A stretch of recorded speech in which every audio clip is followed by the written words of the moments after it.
Hello everyone. Just thought I'd make this video. Today's kind of a special day. Today marks 2 years sober for me. And in a month it'll be 2 years since I was diagnosed with liver cirrhosis. So here I am, still going.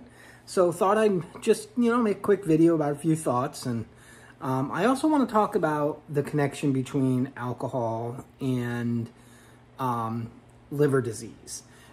Because I know that I don't hit it much on this page, and it's because there's so many things that can cause liver disease. You have genetics, that's a big one. You've got diet, you've got, things that could happen, things that you could adjust, things that, may cause that liver disease other than alcohol. But alcohol is a common one that you hear of a lot, and it's definitely not good for the liver.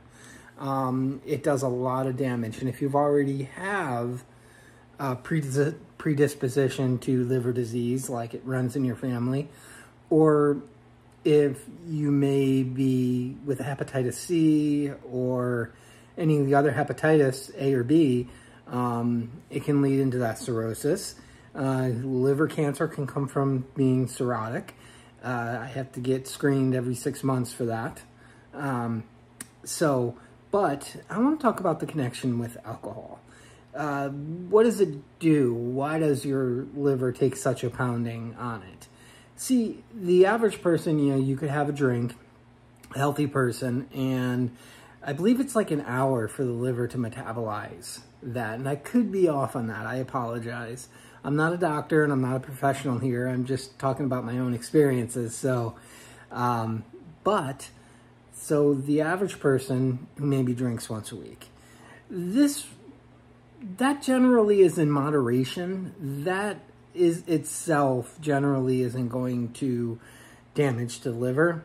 Long term, it could.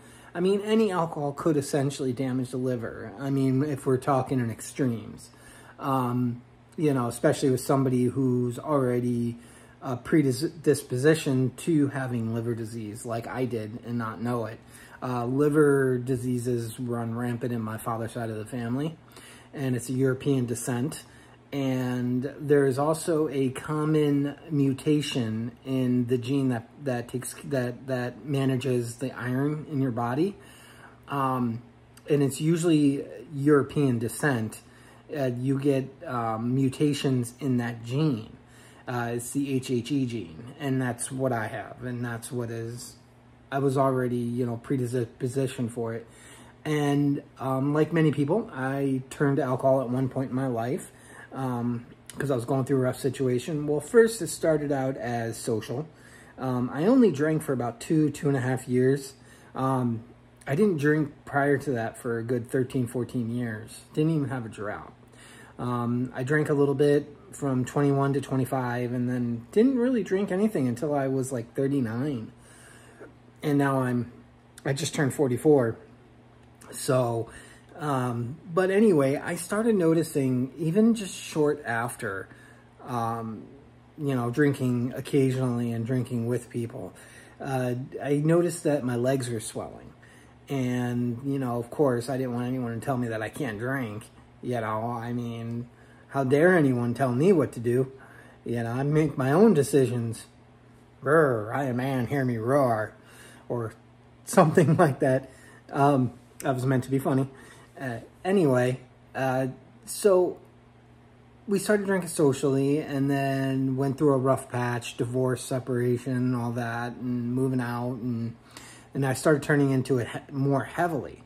I mean, I was drinking every night. I was drinking hard liquor every night for a couple years. And my health just started going down.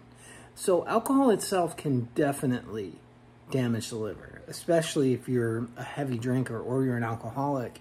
And that's a word we tend not to say much, alcoholic. I mean, I can say I'm an alcoholic. I mean, I was dependent on it for a couple years. I mean, luckily, if it wasn't, and I asked myself this, if I didn't get sick, would I have kept drinking the way I was? And something worse could have happened. maybe this liver disease saved my life. You know, there's reasons for everything.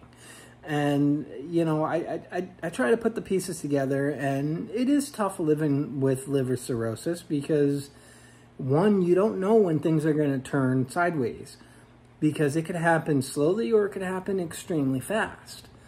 And, you know, especially things like, you know, you get varices, and I've hit on these things before in my other videos.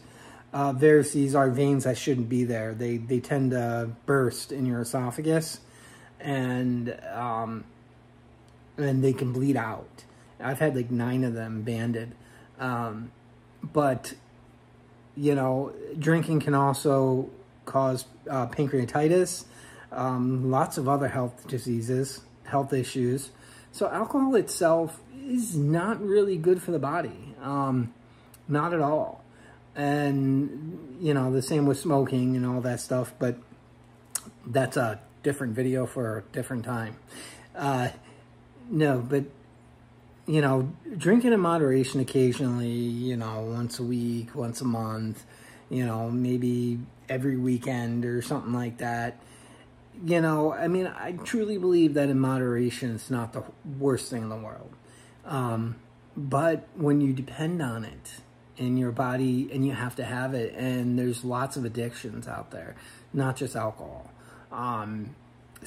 You know, if you find yourself telling lies to cover up what you're doing, or if you find yourself, you know, lying to yourself or telling yourself it's fine, or going through the cycle over and over again of, oh, I'm quitting, I'm never doing that again, and then you do it again, and then you do that cycle again, and it's like a never-ending, you know, cycle. It just keeps going, and it's terrible. You know, I mean, it's hard to get away from it. How do you get away from the ads that talk about alcohol? How do you get away from almost every restaurant you go to serves alcohol, you know? And I'm not saying alcohol should be outlawed or should not be served. I mean, they have all the right in the world to serve it. You know, they went through the different things that they had to do to get their licenses and do the job properly and all that. And, you know, it's out there. So who's going to manage you? Well, there's a couple different choices. Always seek help.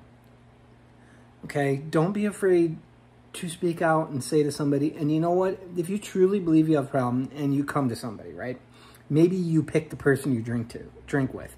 That person may not be the person you should go to for help. And when you start looking for help and you start trying to fix your life and you start trying to shed, you know, these crutches, and you start, you know, shedding, you know, these different addictions and these things, you may lose friends. You may lose people. But the question is, were they your friend or were they your drinking buddy? You know, and there's a big difference. At 2 o'clock in the morning, if something happens and you were to call them, are they going to be there for you? Are they going to be able to help you out? Or are they going to be partying? You know, so hard decisions may have to be made. And they're not fun.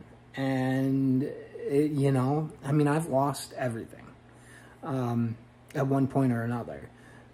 Started over fresh more times than I cared to speak about. And, you know, for the first time in my life, I truly believe, I feel like, you know, I'm actually starting to get on a better path. And it sucks because you can't always get back what you lost along the journey. So we have to learn to accept those things. And to accept those, okay, now you still need to make amends where amends can be made. Sometimes it may be a situation to where it's not ready to be said yet. And, you know, you got to pick your timing. You know, if you can't fix yourself and get yourself in a good position to start changing your life, you can't expect others to see that difference before it happens. And some people may never see the difference. So it may be a lonely road, you know, but at the end of the day, who are you doing it for? Are you doing it for people you care for? Are you doing it for yourself? And those are to each person to decide on what's most important in their life and what they want to strive to become better for.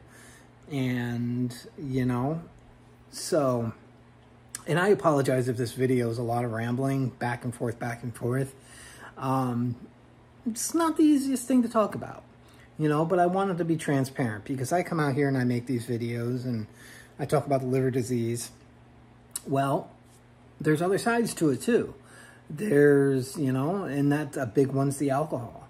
So I definitely want to hit on it, especially on today being 2 years sober. And I got to be honest, I don't miss it. I don't. You know, I thought for sure, you know, one of the things you go through when you quit smoking or quit drinking or quit whatever you're doing is how do I live my life without it? I enjoy life too much with it. You know, how do I fill my time? How do people like me if I'm not doing this with them? Am I still going to have friends if I'm not doing this? I don't have many friends. And some friends may be overrated. And again, hard decisions. And, you know, before you wind up on your butt, looking up, going, what just happened? You know, and a lot of times it takes that. It did for me. You know, it's nothing to be ashamed of. You know, it's the choices we make to move forward and become better people and make a better country and make better choices and live better. You know, and if you feel like, you know, you have a drinking problem, don't go into a bar. If you feel like you have a drinking problem and the restaurant serves alcohol and you know that you're going to have a hard time not ordering it, go somewhere that doesn't. Maybe you have to cook at home for a while, you know? You know, I remember when I first started changing my outlook and started changing who I was, you know, I wasn't in contact with many people. I kind of took a step back and took a look and said, I don't like who I am. I don't like the choices I've made. I don't like where I'm at the moment. And I need to make steps to change that and to make it better. And it's not going to get better overnight or next week. Or maybe in a month. It might take years, you know, but it's the journey. So you got one step. Great. Make another. And if you only make it 2 steps today, hey, it's a win. Nobody said how far you have to achieve in one day. No one said how much you have to achieve in 1 week. No one said you have to do this immediately by this, unless it's court ordered. That could be a different story.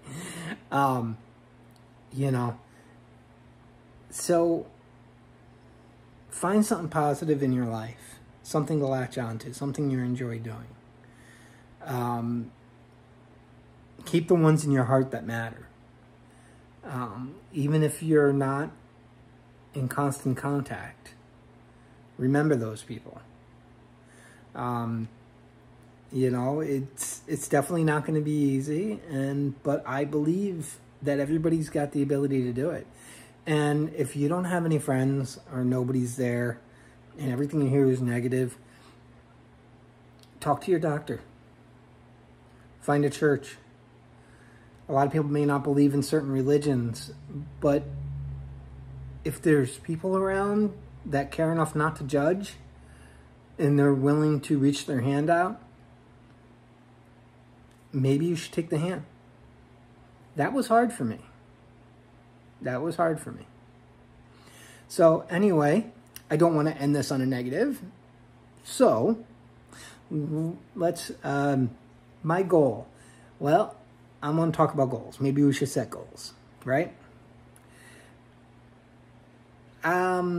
Let's see.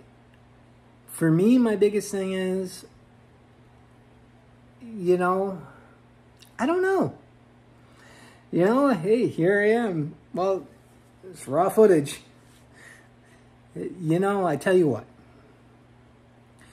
I have lots of goals, all little ones. But I don't know if any of them I'm ready to put on this video yet. So I will think about this one. And I'll make another video about setting goals for yourself. If anyone would like to see that, let me know. Make a comment. I'll make a video about setting goals, you know, on how to change your life and things. Maybe set it up for yourself as just like a guidance for yourself. But I wouldn't mind doing that. And if you have any other questions, feel free to ask. If you want me to make a video on something, please let me know. Also, thank you for everybody who's followed me. I think I'm just at 1,400 followers now, and that is unbelievable. Please follow and like and share this video if you'd like. Also, thank you for everybody who's donated to my GoFundMe page. It is difficult to live with liver disease and live on disability because it doesn't cover a lot of things. So the money's not always there by the end of the month before I get paid again. So I tell you what, those people who have donated 10, 15, 20 bucks here and there, it's been a huge blessing because, you know, I've said it before in my videos, you know, it's huge. Even $5 or $10 is huge because, you know, you could be at the end of the month and, you know, you need food to last you the next 2 days. And, you know, somebody was kind enough to help you out. And again, thank you so much for everybody and their kindness and for sitting around. And if you watched this to the end of the video, thank you so much. Stay blessed. Stay awesome. And I guess good luck on everything. All right, we'll talk to everyone later. Thank you.